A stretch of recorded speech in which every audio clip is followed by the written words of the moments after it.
busy. I don't ever smoke the dizzy, but we can always share some ditzies. It's just a cup in time. This song doesn't have to run. Life's all of us, not every moment we can be feeling fine.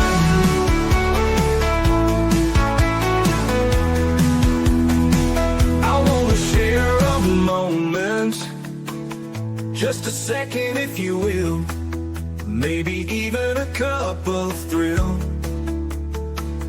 We could share this performance. It's tea time, come sit with me. Well, welcome guys, Miss Liz in the house, and today I have the incredible Peter Matthies in the house. I think I'm saying it right. I just asked him before we went live, but we're going to share his tea today, and his tea is following spiritual insights, bridging spirituality and business, transforming the way we work and create success. That is the tea we are serving in the house. But before we get started, we're going to get over to all those good platforms: Facebook, TikTok, LinkedIn, Instagram, Clapper, Lemonade, Blue Sky, all of those good platforms. Give those a like, follow, and subscribe, and get these tea times out there, because they do make a difference for the guests and for listening audience that resonate with the topics. Also, check out all the podcast platforms: Podbean, iHeartRadio, Listen Notes, Deezer, Apple Podcasts, and Spotify. And the ones I haven't mentioned, Miss Liz is on all of those as well. Give those a like, follow, and subscribe, and we can get these tea times out there and make a difference all together when we work together. But jump over to babyboomers.org. Miss Liz has been partnered with them about 3 years now. So if you're looking to be featured on different podcasts and Miss Liz is not the flavor for you, you can jump over there and you can find 50 plus podcasts over there, radio shows, stations, everything. So check out babyboomers.org. Miss Liz always likes to encourage you guys to bounce around and get your stories out there all over the place, not just at my table, but at their tables as well. So let's get started with disclaimer and then a beautiful intro. And then we're going to get Peter in here and we're going to spill his tea. We're going to have some fun today. Disclaimer for Miss Liz's Tea Time live show. Miss Liz's Tea Time is a global platform dedicating to sharing real life stories, diverse perspectives, and meaningful conversations that inspire awareness, healing, and connection. I'm Miss Liz is going live using StreamYard. Before leaving a comment during the live broadcast, please grant StreamYard permission to display your name at StreamYard.com. Please be advised that all the content brought forward during any Tea Time show is presented in good faith. However, discussions may include opinions, beliefs, and perspectives that do not necessarily represent the views of Miss Liz or the Tea Time platform. Information shared by guests is based on their own experiences and is perceived to be accurate at the given time of airing. All guests, viewers, and participants are responsible for using their own good judgment when considering any action or decision that may relate to these discussions. Some episodes may cover sensitive topics, including but not limited to trauma, abuse, grief, mental health, and other emotionally triggering subjects. Listeners' and viewers' discretion is strongly advised. Tea Time with Miss Liz is an open discussion forum designed to offer insight, inspire awareness, and create connection. It is not a substitute for professional, medical, legal, or therapeutical advice. If you require professional support, please seek assistance from qualified professionals or trusted resources in your area.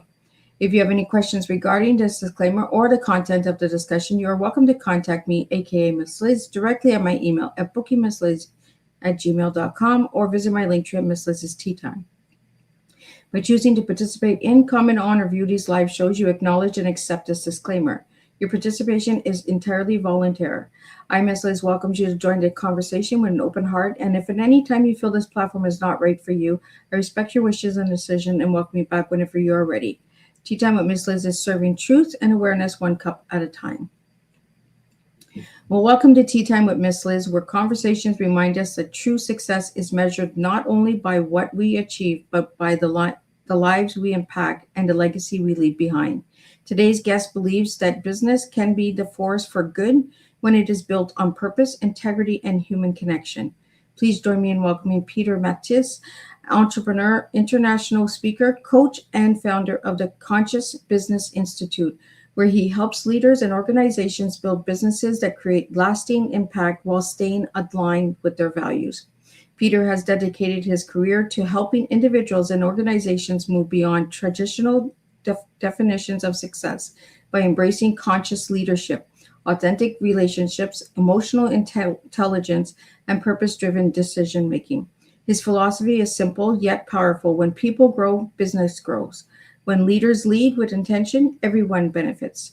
Today's Tea Time will explore conscious leadership, purpose-driven business, building meaningful relationships, emotional intelligence in leadership, creating success with integrity. Peter reminds us that business isn't just about profit, it is about people, purpose, and making a positive difference in the world. So grab your cup and join us for an inspiring conversation filled with wisdom, leadership, and real life tea, truth, experience, and awareness. And let me get Peter in here and let's spill some tea together. Welcome, Peter. Welcome. Wonderful to be here. Thanks for having me, Liz. It is a pleasure to have you here, Peter. I hope I said your last name correctly. Yeah, we can live with that. It's been said in different ways. I'm fine. I'll take that. We can live with that. That's a good mindset right there. We can live with it, right? Yeah. There are important things to talk about. So, Peter, let's get to know you a little bit. Who was Peter as a little guy and who's Peter now? Oh, as a little guy, I was blonde. I'm still kind of blonde, but I was really, really blonde. And I was just playing soccer. I was playing everything that I could get my hands on. I was just a happy little playful kid growing up in Germany in a very regular family. My dad was an architect. My mom was a singer and a singing teacher, the son of a pastor, of a Protestant pastor. And so we were brought up in a way that was, we went to church every once in a while, but not very often, but spirit was in the house. But we were educated in an achieving way. So you go to school, you get a good education, you go to university, you get a good job, you make money, and then you go out into the world. And for me, that worked for a certain amount of time until I felt it just left something on the table, which was for me fulfillment, purpose, well-being, and the bigger question of what else is out there. And so today, I fundamentally shifted. I run the Conscious Business Institute. If I don't do this, I still do the same. So I cannot not do what I do. It's been a ride to get here, and very, very fundamental steps that I would like to share with people, because I see so many people in the work world asking, isn't there a better way to work and live? And so that's why I would like to share some. So, Peter, what's the difference between leadership and conscious leadership? Well, first of all, I would like to pedal back one step. What's the difference between management and leadership? Because people are oftentimes out there managing, and managing to me is keeping all the balls up in the air and watching that nothing falls down. It has nothing to do with leadership. Leadership is to go first and to be a person that other people want to follow, to not to have followers, but to be a person that other people want to follow, with conviction, with a purpose, with straight up values and the courage to pursue those values. Conscious leadership is I would say an expansion of that is when the leader becomes aware and conscious about their impact, his thoughts, his beliefs, his inner viewpoints, and his decision have on himself and the ripple effect they have in the world. I like the ripple effect. And I enjoy interviewing conscious leaders because there's a big difference, right? Like right away, you rolled it back and you went back to management, because a lot of leaders, they believe they're leaders, but they're actually managing.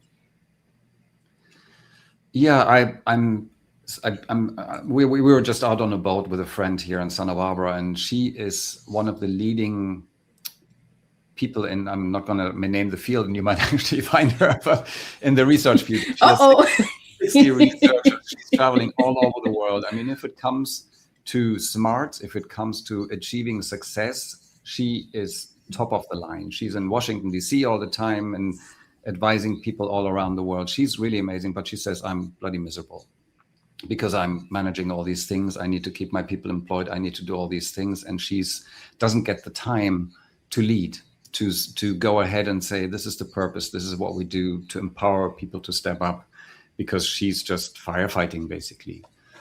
Yeah. So I think for many of us, we can probably relate to that and say, how do we make this shift in this turmoil world to move from managing stuff to going first and actually charting the way?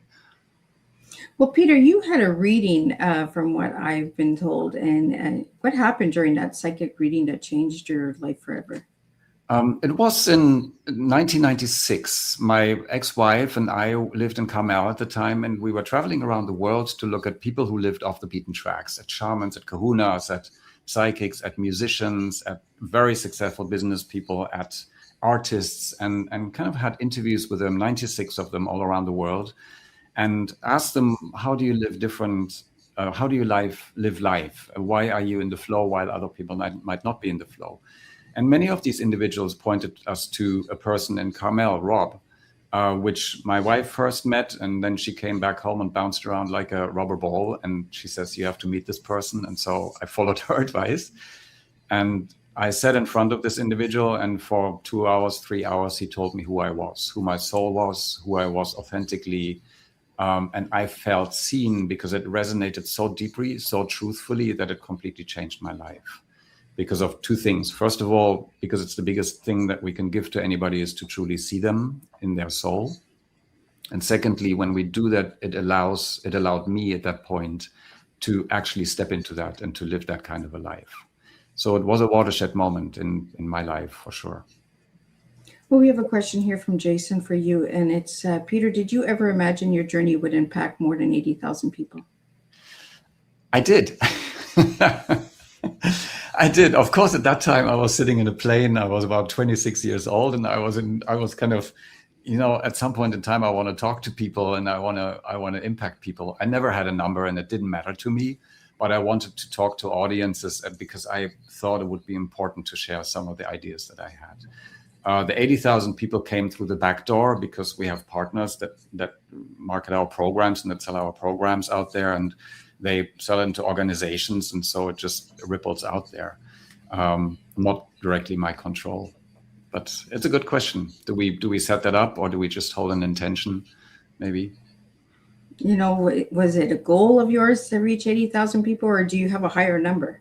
No, I don't have any real goals, because goals to me, first of all, my MO doesn't operate with goals. There are people who love goals and who should set goals. My personality colors as that we work with are more fitting with purpose and with intentions, because goals I find are a bullseye. You have to meet the target, and if you go a minute to the right of it, you kind of missed your goal and you kind of quote unquote fail. So I'm rethinking goals in terms of what are my very clear intention of what I would like to create, also leaving wiggle room what universe wants to come in with, so that I can adjust if I feel it's necessary. Well, Peter, we're going to talk about your book called Plan B, and then I'm going to put up the website for anybody that would like to check that out. But before we jump in, I just want to answer this question from Paula, and it's what first inspired today's topic about conscious business. I like having these conversations with guests like Peter, because there's so many different types of leaders and businesses out there that we're not knowing about or we don't talk about. So that was the reason for today's topic. Peter, what for you, how would you answer that question?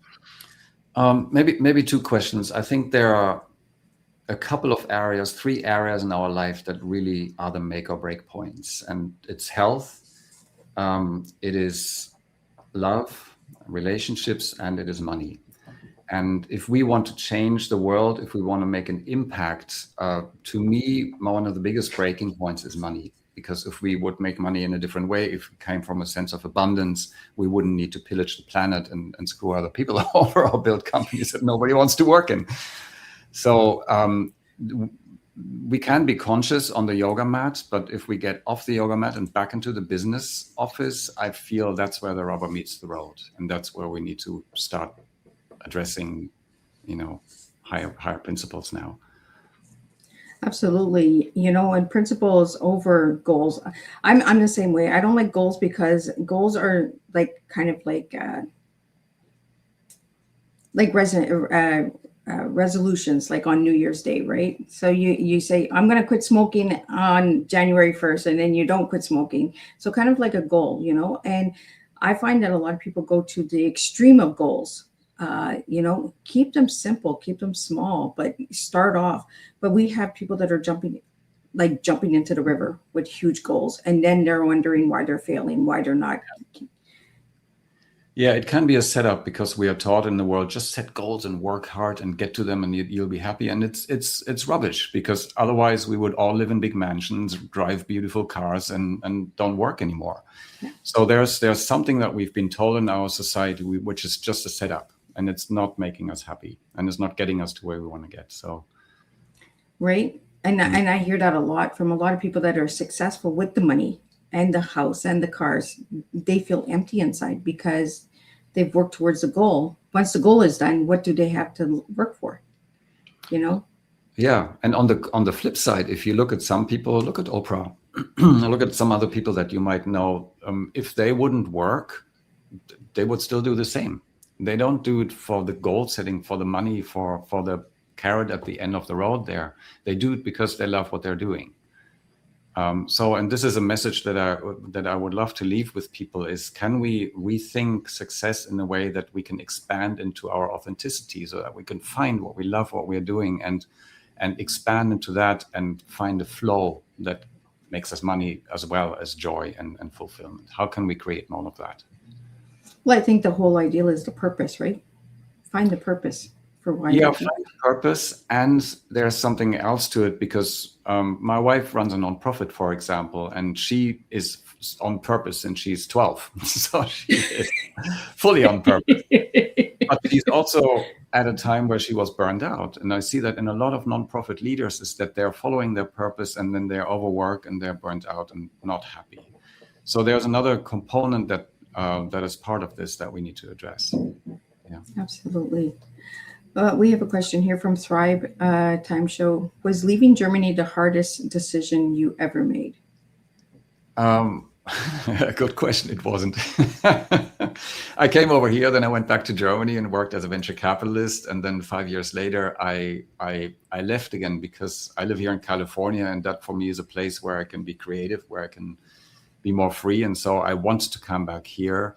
The transition was hard because I left with 2 suitcases, and I basically left everything behind. My wife at the time, we were going different ways.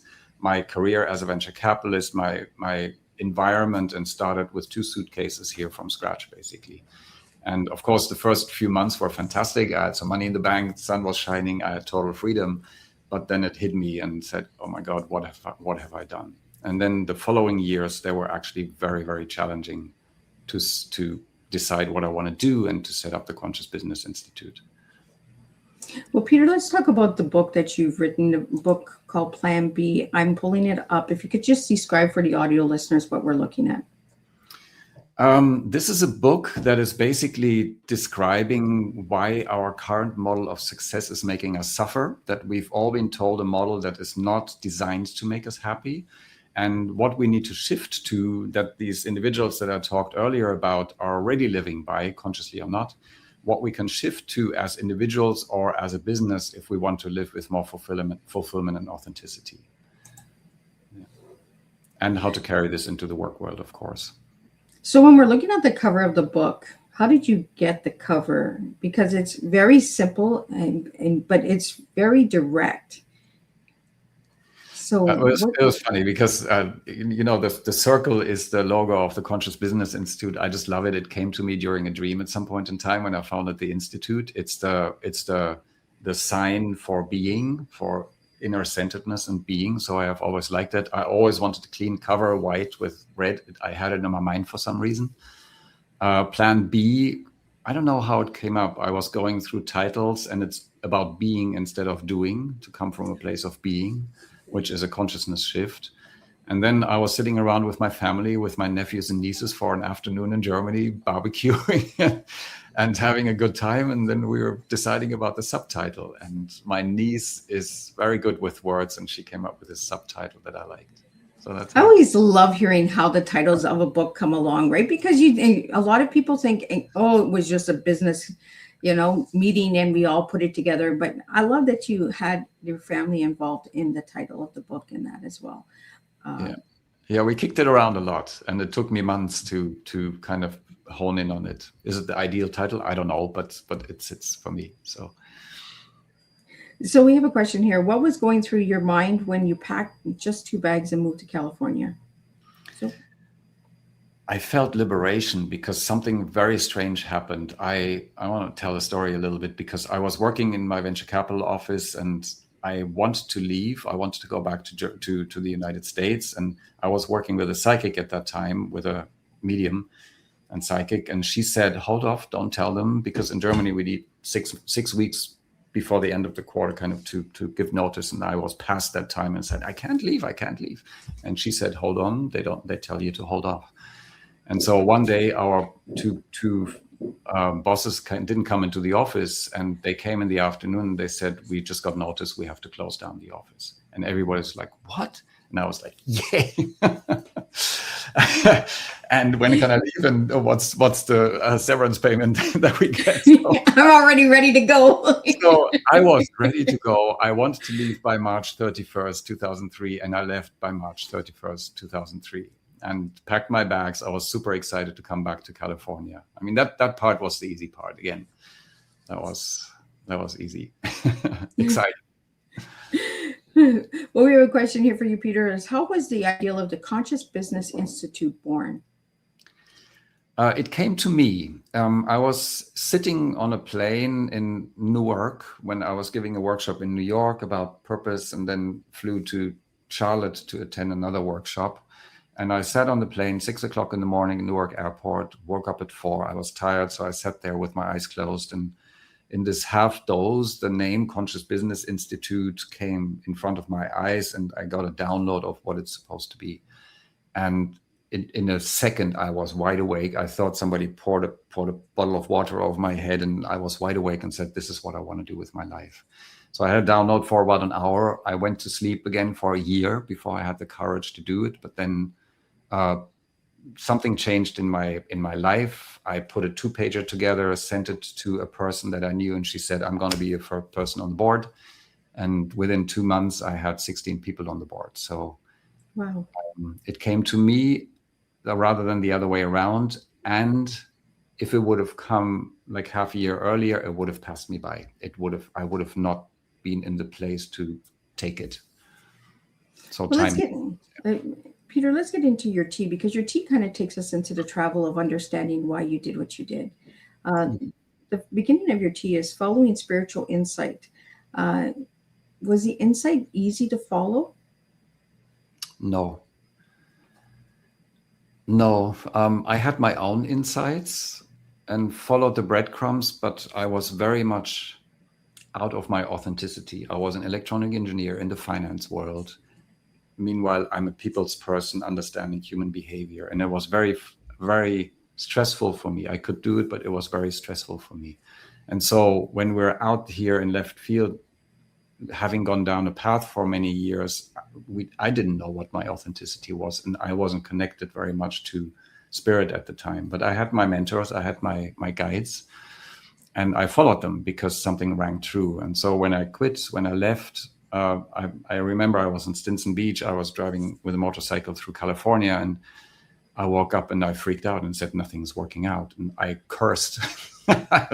Midnight Stinson Beach, all the way on 4 Mile Long Beach. And I was cursing and swearing. And it's like, what am I following? What am I following? So it went in and it went out. And it took quite a while for me to sink in. The reason that I asked that, because a lot of people think once we get that insight, right, that it's easy. It's just jump and do it. No. But it's not. It's a lot. It's a journey within itself. For me, it was 2003. I got the insight. 2004, I got the insight. 2005, I founded the Conscious Business Institute. 2010, I basically had the first serious clients. So there was 5 years of walking through the desert of not knowing whether this will ever work or whether I would blow away the most precious years of my life. My peers in the venture capital world, they were raking it in, and I was burning through all my stuff. And it was the most challenging time of my life, no doubt. So getting that insight and purpose is a lighthouse, but it's not the destination yet. Yeah. Well, let's get into the second part of your tea, and it's bridging spirituality and business. How do we put the two of them together? Yeah, I don't speak much about that because I don't sell conscious business. When I work with organizations, I am solving their problems. You know, they have problems with trust, with communication, with connection, with, leadership, with all these kind of things. And if we can't sell them, then it's a waste of time. But all of these things come down to consciousness. Our success stops at the point where our consciousness has stopped growing. Yeah. So when we have a conflict with a partner or with our family members, one insight, one consciousness insight, one level up can resolve the whole conflict. Yeah. And so when we work with organizations, we work with leaders and all those kind of things, but we work on the level of consciousness where we expand into a completely new space of being for them. And this new space of being oftentimes contains a higher perspective. To me, there are two fundamental shifts in consciousness that can change a lot in our world, if not everything. The first one is the consideration that we are part of something bigger, that we are really a spiritual being in a human body, which you're very familiar with probably, because that makes us not being out there all by ourselves and needing to do it by ourselves anymore. It changes everything. If we cannot just hear that, but actually viscerally feel that, like I did with this mentor that told me about myself, it changes everything. And the second shift of consciousness is the shift from a scarcity mindset to an abundance mindset.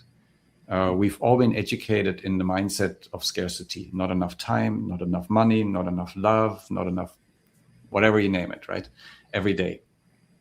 And if we can shift that to a mindset of abundance, to understand that there's always plenty out there, and if we can just tap into it, those two shifts to me are fundamental.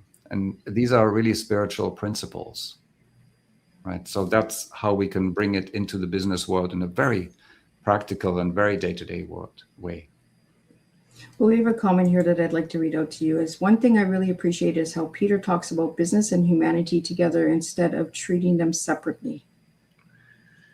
Yeah, business is not about business. It's about fulfilling our deeper needs. In Sweden, there's a word for business which is called näringsliv, which is nourishment for life.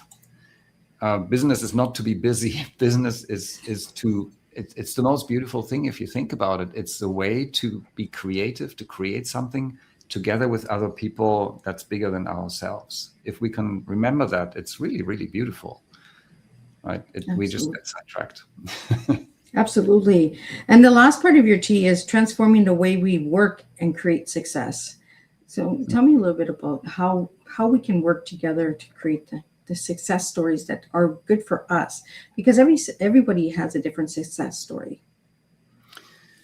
Yes. And the question is, how much is our aspiration for success shaped by our inner world, by our authenticity, and how much is it shaped by our outside world? So if you look at MBA students, you see that many of them go into the MBA school, wanting to make a difference, and they come out wanting to make money. They get manipulated, quote unquote, in order to be the business people of today, which is horrible, really horrible. And success in our world, especially in the United States, is like, how do I make money? How do I get more stuff, get someplace? And it's really not much to do with success, because if you look at the statistics, people are not much happier if they have tons of money.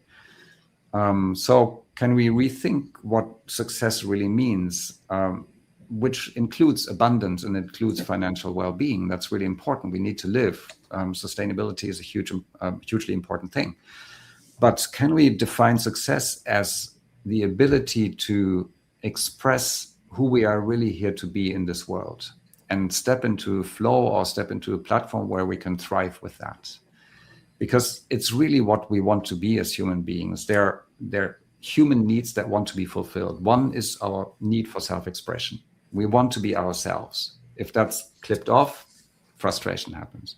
We want to connect genuinely with others. If we don't belong, frustration kicks in. We want to make a difference, contribution. That's the human needs that we want to get fulfilled. And we want to grow and be sustained. So if these are fulfilled, these are deep human needs that any organization should aspire to fulfill. And when they do, that's what we find in our assessments, is then they start truly thriving. Well, I want to get into some of the services, but we have a couple questions here that I just want to get out to you, Peter. From James is, what gave you the courage to trust your intuition? Oh, that's a good question, which is, I'm just asking myself yesterday, actually, because something happened. I'm like, my God. So these moments still happen every day. It needs a lot of courage to do something different, but once there's a purpose, once this rings true, there's a resonance inside the purpose. It just rings true inside of you. There's a truthfulness to it. At that point, that purpose becomes stronger than the fear. And then we follow it because we cannot do anything else. If that's not clear, if the North Star is not clear, this inner resonance and the outer North Star, then it takes a lot of courage to do it. And it's probably not the best thing to do because it's not clear where we're headed. It's a signal from our body oftentimes that, hey, hang on, it's not quite clear yet. Right. And sometimes we try to silence that intuition, and then we go down a wrong rabbit hole that we shouldn't have went down to begin with.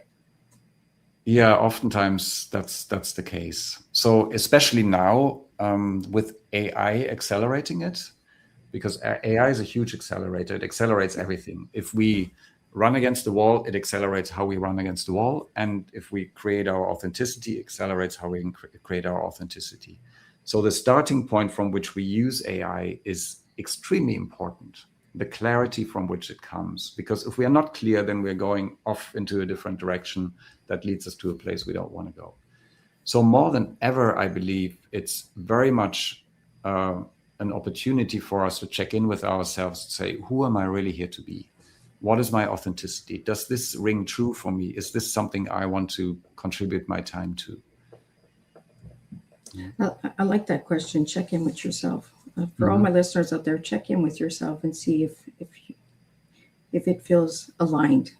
Yeah. I use that word a lot, right? When a lot of people reach out to me, let's see if this is an alignment, like if we're going to work good together, because not everybody is meant to sit at the table with you, so really look over who's coming to you and why they're coming to you. And sometimes it's not to sit with you, it's to take you off that right direction. So yeah, and that takes courage, because Absolutely. At that point you might need to say, no, I'm just not going to do that anymore, and go against what you've done all your life, probably, right? In many cases, and be afraid that, oh, holy shit, how am I going to make money? Right? Like, where's that paycheck coming from now? Yeah, exactly. Well, we have a question here from Lori, and is, what does conscious leadership mean in a simple everyday language? You're catching me here. That's a good one.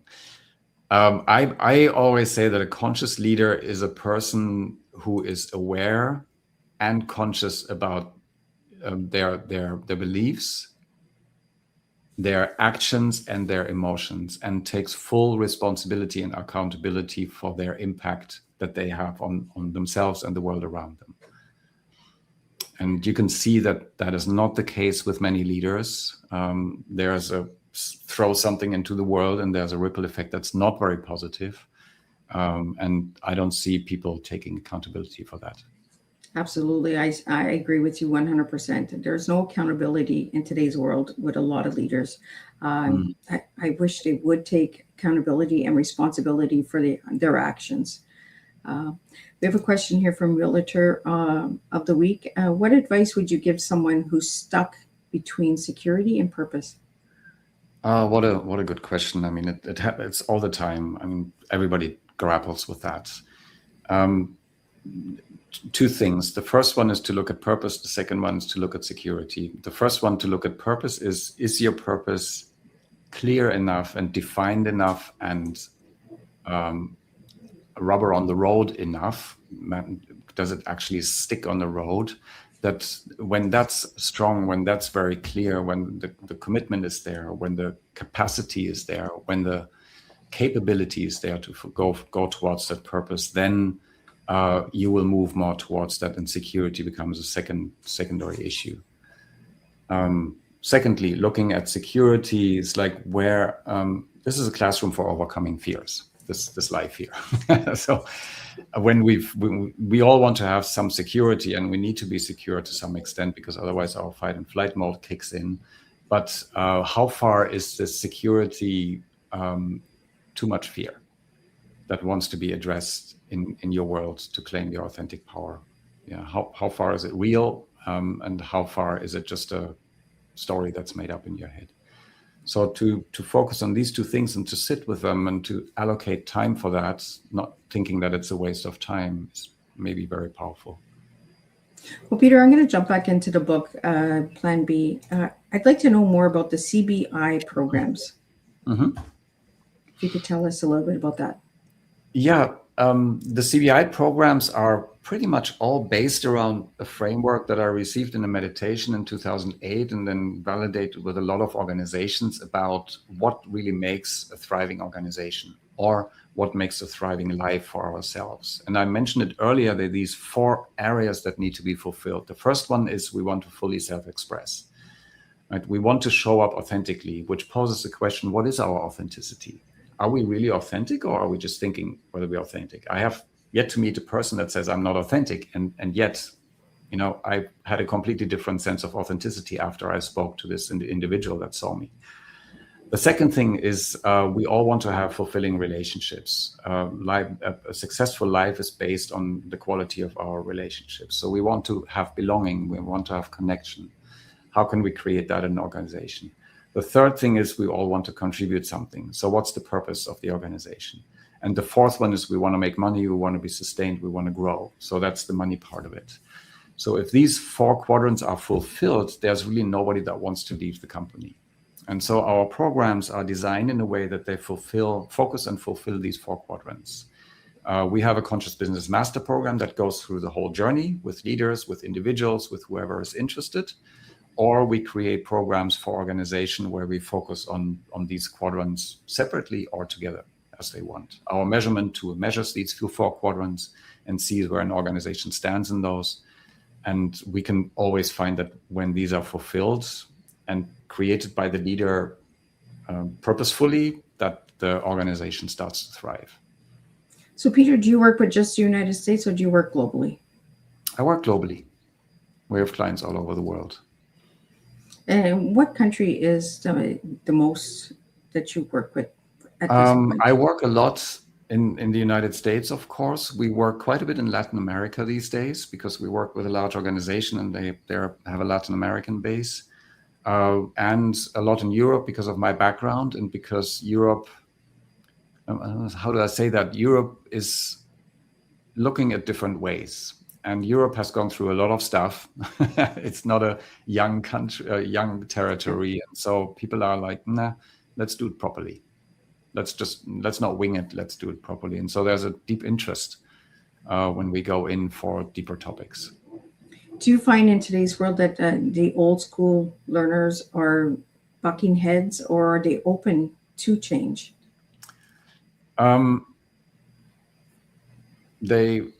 It really depends on the individual. And we have a color assessment that usually describes, you're open, you're not. So, I'm open some days I'm not. Yeah. It's like a business, right? We have our vacation days. Yes, exactly. Everybody wants change, but not everybody wants to change, right? So we work with everybody wants change. We bring people in. We oftentimes purposefully work with the top leadership team or the leadership team to get them ready, and then work with self-selected groups of people so that we can get those who say, okay, we really want this. And then we can tip the scale over time when we work deeper in an organization. Of course, I have people that are saying, this doesn't really work, and it's really not fun to have those kind of individuals in the program, but oftentimes they're just pulled along because for most people it raises energy and they just come along. Well, absolutely. And it's like I said earlier, right? Some people come to you and they're not there for the right reasons. They're there to distract you, take you off course. Yeah. And that's when you have to have the courage to say, you know what, this is not flying my boat. Like, it's not my cup of tea at all. I'm just going to wish you well and move along. I've done that to many of people. The energy just not feeling right, or they try to direct you into a different path.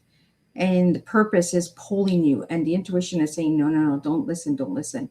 I've had a lot of that spiritual connection where it says, don't do this, don't jump just because it looks good. Yeah. And you're probably very familiar with once you start convincing somebody, it just doesn't work. Right. Absolutely. So we just provide an alternative way, and either people resonate with it or not. And if it's individuals, we can tell them, you know what, you might want to reconsider, but oftentimes they're being put in the programs by their boss and say, here's a group of 50 people and let's roll. So that makes it a little more challenging.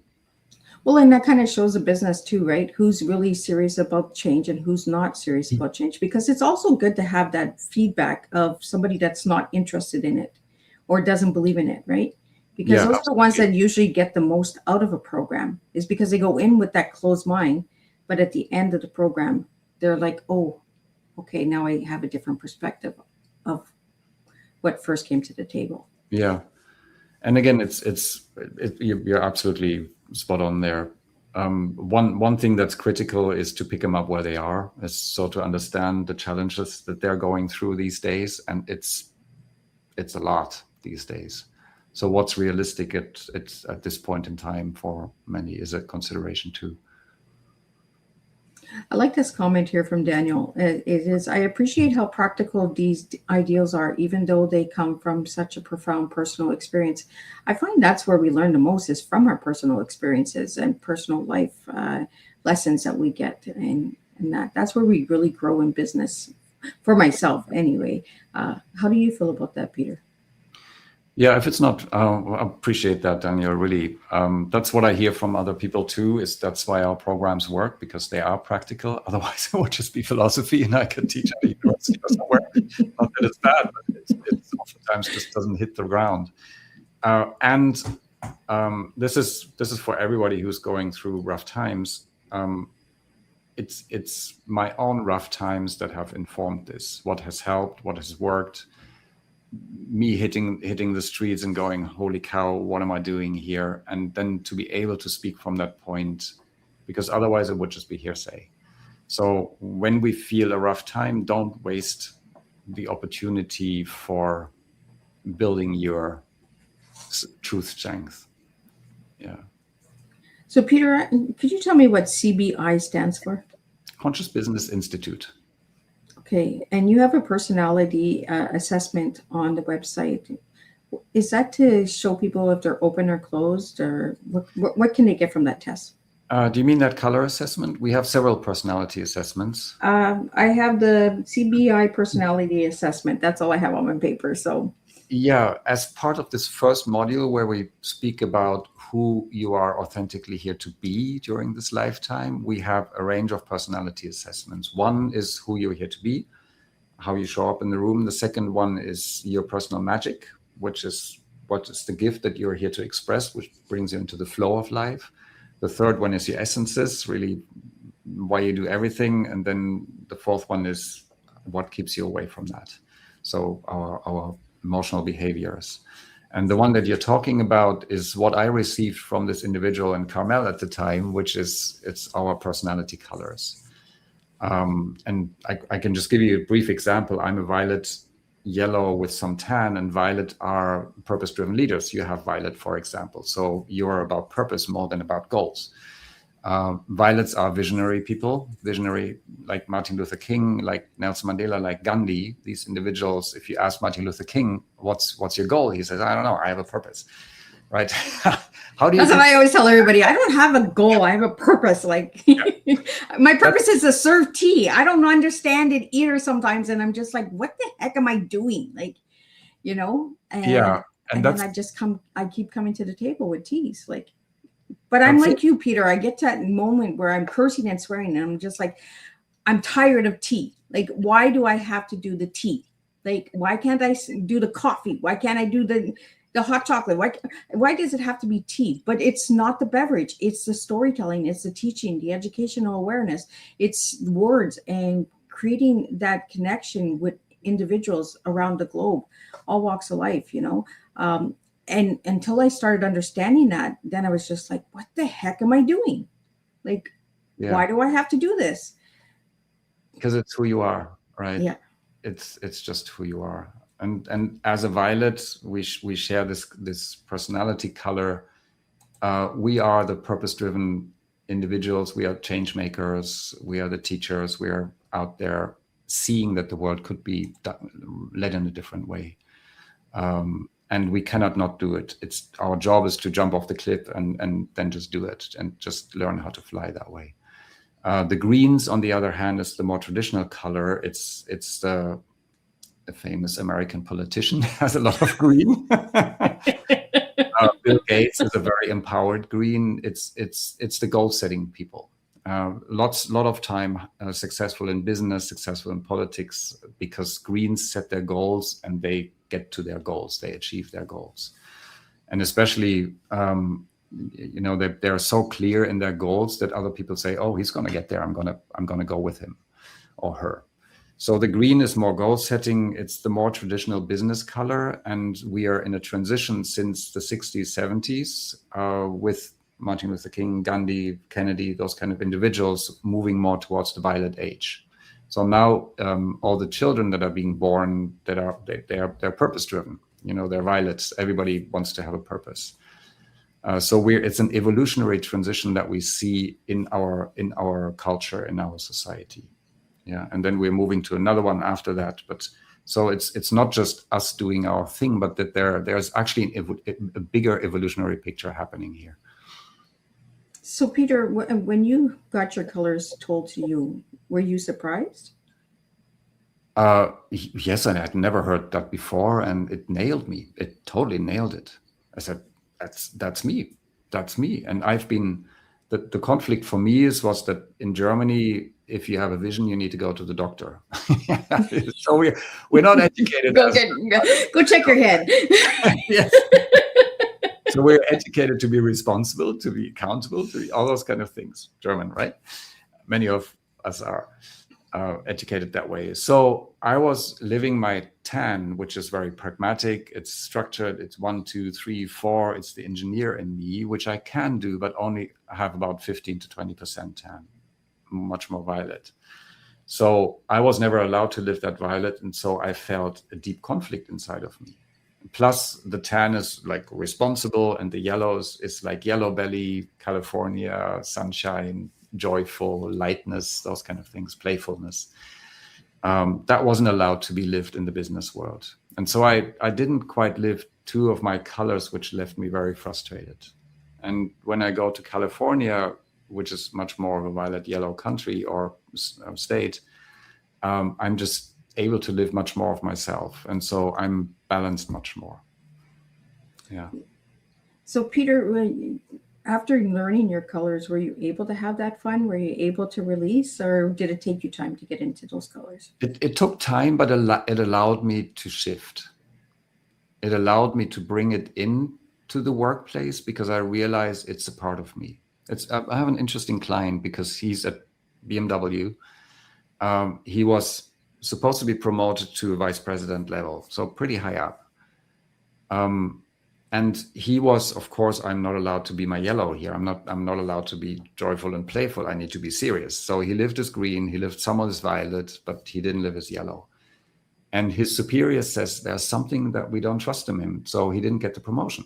So we worked with him and said, I told him, you need to live your yellow in here, even though it's difficult. Can you be more yourself and playful, joyful, bring some lightness into the room? And he did that reluctantly, but he did it, and then got the promotion because he came across authentically. And that's maybe an important takeaway. People across from us feel whether we are authentic or not. They Yes. might not be able to pinpoint, but they feel it. And if something is off, then they say, nah, not quite sure whether I trust it. Yeah, absolutely. It's that energy, right? They come into the room and you're like, ooh. They say they're this person, but there's something that I'm just not feeling that's not coming across right. Yeah. So for my listeners out there, to take this test, they would go to the website, correct? Yeah, cbipersonalityassessment.com, I believe, right? And you can take the test. It's an online test, so it gives you an indication, but I have to give you a caveat that you take your conditioned personality into the test.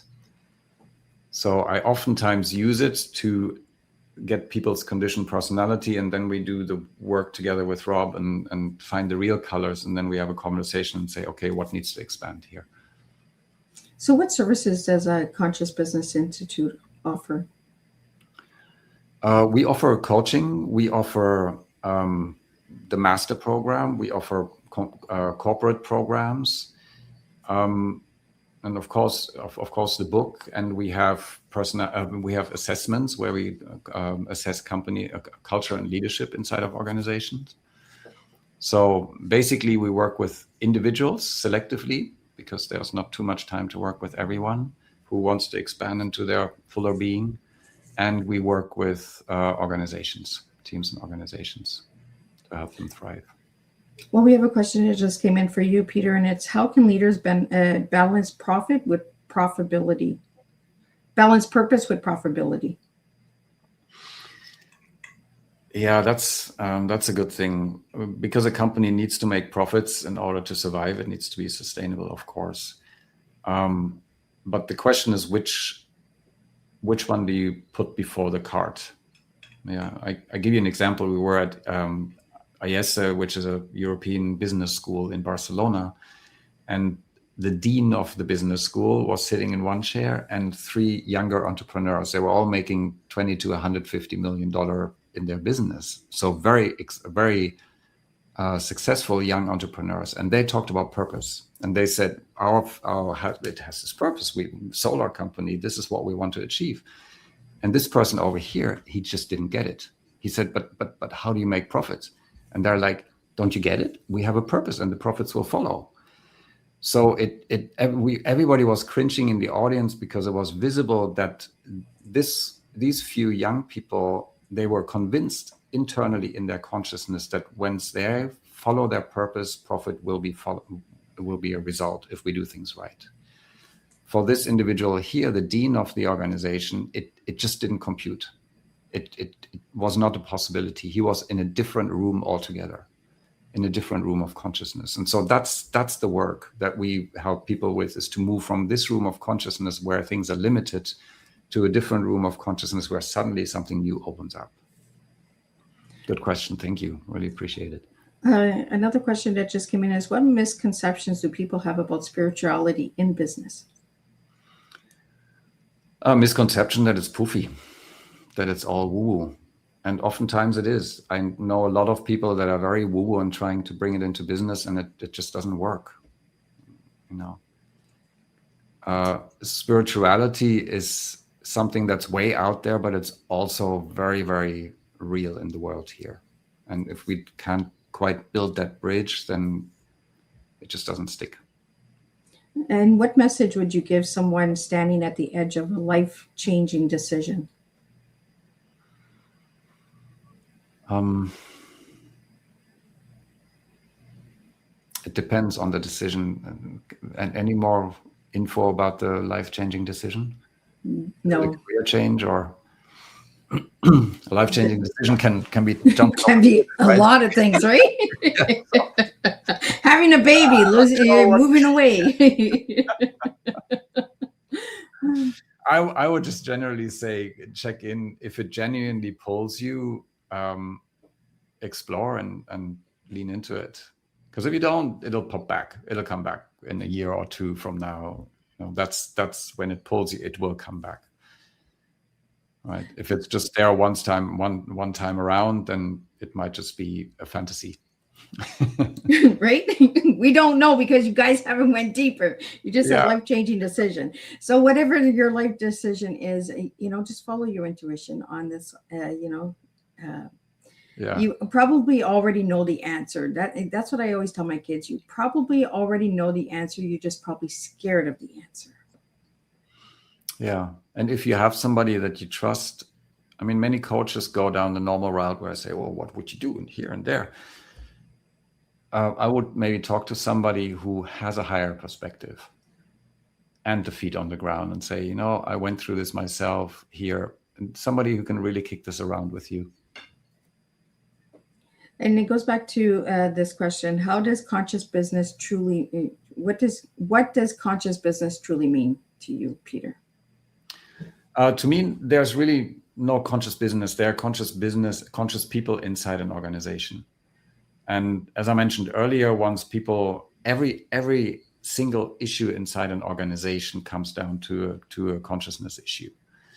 And we try to maneuver all things around it, but things only change once we become conscious and accountable for our contribution to the system.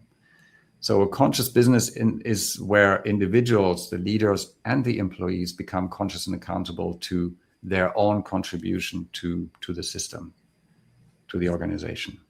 What happens? What are the pitfalls? What are the backdrop water cooler conversations that I'm having that I should be having up front? Where am I operating out of fear? All those kind of things. One question that just came in is, let me see. Why do you believe people become more powerful when they're seen at their soul levels? I mean, there are a lot of powerful people who haven't seen any soul level out there. If you think about power in the traditional way. But think about Gandhi, for example. There's a power in this individual that just transcends everything. You know, he stands in the face of death, of true earthly power, and he just plays with it. I mean, he just wiggles it around his finger. So, and that is only possible when we transcend the three-dimensional world of you, me, and not enough, and here and there, when we transcend into a different level of spirituality, consciousness, whatever you want to take. Peter, why do you think people are afraid to get to the soul level?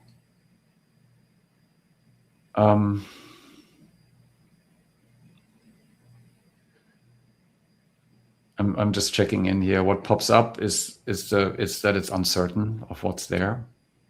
The unknown, right? Yeah, and uncertainty breeds fear. So I know what I have here and now and what works and what didn't work. It's not comfortable, but I can keep going. That's kind of a thing. And just not interested, maybe. Just not interested. Not the right timing. Yeah. Yeah. You're probably more familiar to answer that question. Well, Peter, can you tell me what, and for my listeners, what people can find in the Plan B book? I'm going to pull it back up again, and where people can grab it.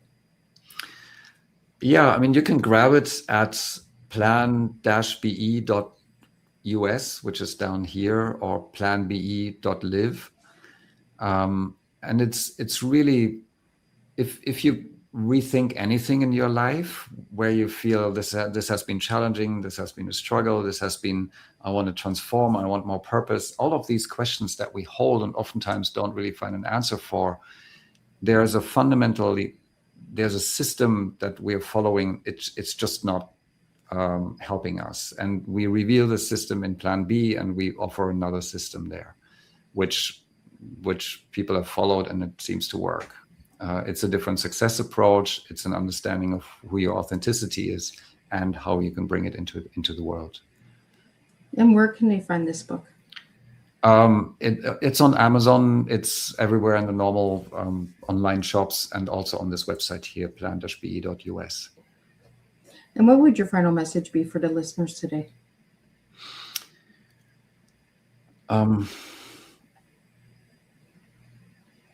We're going through one of the most challenging times in history with so much transformation that we can't even fathom. I don't know if anyone has an idea of what's coming down the pipe.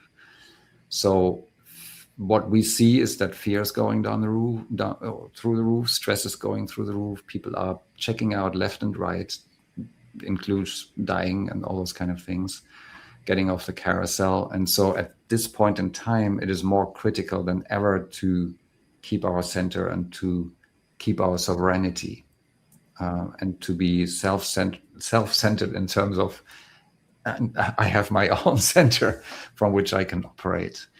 So the call would be to kind of take time about learning about yourself, self-leadership, self-awareness, those kind of things. It's not wasted time. It is absolutely critical at this point in time, because AI is going to mirror every back of what we're going to put out into the world. So it's time to put something positive into the world. Well, thank you so much, Peter, and thank you for sitting at the table and bringing this conversation to our table. I'm just going to do a quick recap of what today's tea time is, and we'll see everybody at 7 p.m. and we'll do this all over again. What an inspiring and meaningful conversation we've shared today. Peter, thank you for bringing your wisdom, authenticity, and heart-centered approach to leadership to the tea time table. You reminded us that leadership is not about titles or authority. It is about service, integrity, and creating environments where people can truly thrive. Today, we explored conscious leadership, purpose, emotional intelligence, business, personal growth, and the importance of building organizations that value people as much as performance. One of the strongest takeaways from today's conversation is this: success becomes far more meaningful when it lifts others along the way. Through your work of the Conscious Business Institute, you continue to show leaders that profitability and compassion are not opposite. They can work together to create healthier workplaces, stronger communities, and lasting impact. As we close today's tea time, I leave everyone with this thought: what kind of leader do you want people to remember? Not for what you accomplished, but for how you made people feel, how you inspired them to grow, and how you helped them discover their own potentials. Because leadership isn't about being the most important person in the room. It's about helping others realize they matter. Thank you, Peter, for reminding us that purpose, integrity, and human connections are the true foundations of lasting success. Until next time, keep leading with intentions, keep serving with purpose, and keep serving real life tea, one conversation at a time. And today's takeaway was: the strongest leaders don't create more followers. They create more leaders by leading with purpose, compassion, and a genuine commitment to help others succeed. And I'll see everybody at 7 p.m. and we'll do this all over again. Wonderful.